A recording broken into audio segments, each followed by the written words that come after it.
Materi LBP hari ke-1 ditulis oleh Heru Wibowo, dibacakan oleh Anta. Bagian 1. Tiada hari tanpa petunjuknya. Assalamualaikum warahmatullahi wabarakatuh. Bismillah, walhamdulillah, wassalatu wassalamu ala rasulillah. Terdapat di banyak tempat di Al-Quran di mana Allah menyebutkan kata Rabb dan guidance secara berdampingan. Secara definisi, yang namanya hamba, slave, itu butuh petunjuk, guidance. Dari mana? Dari Rabb-nya, from his master.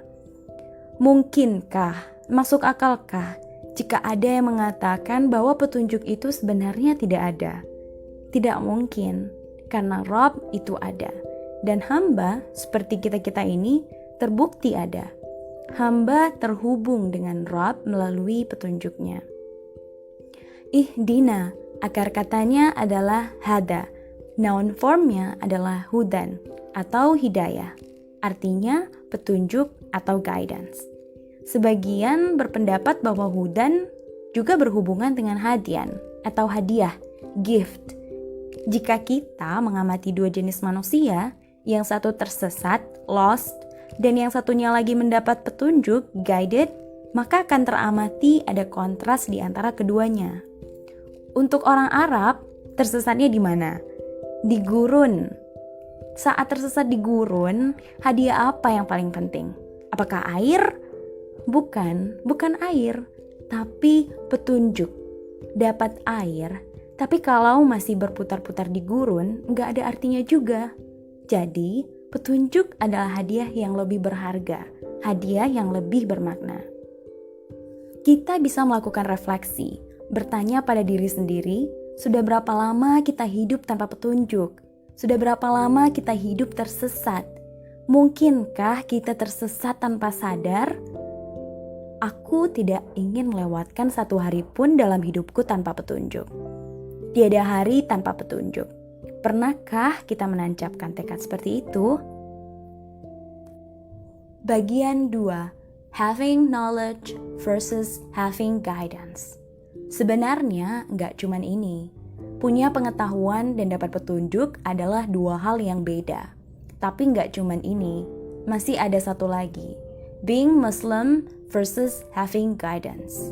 Menjadi seorang Muslim dan mendapatkan petunjuk itu juga dua hal yang beda. Kita bisa, ilmunya banyak, tapi nggak dapat petunjuk. Kita bisa menjadi Muslim, tapi tidak mendapatkan petunjuk. Because guidance is actually not one act. Mengucapkan dua kalimat syahadat, bukannya itu berarti mendapatkan petunjuk. When somebody took the syahadah, they took the first guided act. Saat mengucapkan syahadat, iya, itu adalah sebuah aksi yang merefleksikan perolehan petunjuk. Tapi setelah itu, kita tidak tahu. Every moment, we need to make a serious decision. Perjuangan untuk mendapatkan petunjuk adalah perjuangan setiap waktu. Setiap keputusan yang kita ambil bisa benar, bisa salah. Dan di setiap keputusan itu, kita perlu petunjuk. Tapi kita belum tentu berkonsultasi dengan Allah di setiap pengambilan keputusan itu.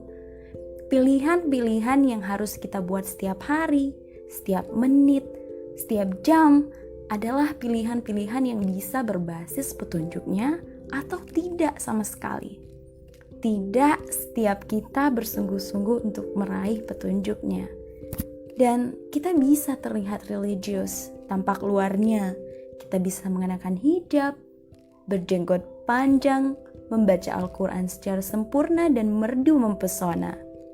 Punya pengetahuan tingkat dewa soal fikih, syariah, dan semua cabang ilmu agama lainnya. Kita bisa bicara di depan ribuan massa dan mereka mencatat kata-kata kita. Berpikir bahwa mereka akan mendapatkan petunjuk dari apa yang kita katakan. Tapi itu tidak berarti kita punya petunjuk. Allah yang paling tahu siapa di antara kita yang mendapatkan petunjuknya. Tidak ada satu titik di mana kita bisa bilang secara lantang, akhirnya aku mendapatkan hidayah. Guidance bukanlah sesuatu yang bersifat permanen. Usaha untuk meraih guidance itulah yang seharusnya permanen.